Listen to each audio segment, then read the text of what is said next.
Familjar të afërm dhe kolegë kanë bërritur në fshatin Dubovc të Vushtrisë për t'i dhënë lamtumirën e fundit dhe për të shprehur ngushëllimet për ndarjen e parakohshme nga jeta të policit të ri 31 vjeçar Enver Zymberi, i cili ka lënë pas 3 fëmijë të vegjël dhe gruan shtatzën, e cila do të lindë së shpejti një vajzë që nuk do ta njohë babain e saj.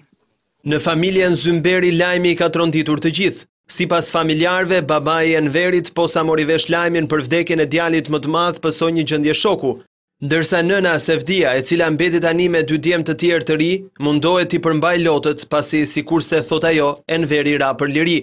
Nona s'po kon hiç, din që u shku për popull, u shku për 30 vetën e kalloi jetën, për vend vetën e kalloi jetën.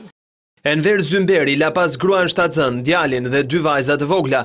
Indjeri ka qenë pjesëtar i policisë së Kosovës që nga viti 2000 dhe i përkiste gjeneratës së 10.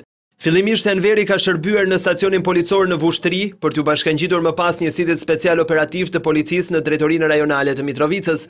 Presidentja e Kosovës Atifete Jajaga i dha titullin Enver Zymberit Heroi i Kosovës, me motivacionin për trimërinë dhe për kushtimin e treguar deri në flim për vendosjen e sundimit të ligjit në tërë territorin e Republikës së Kosovës.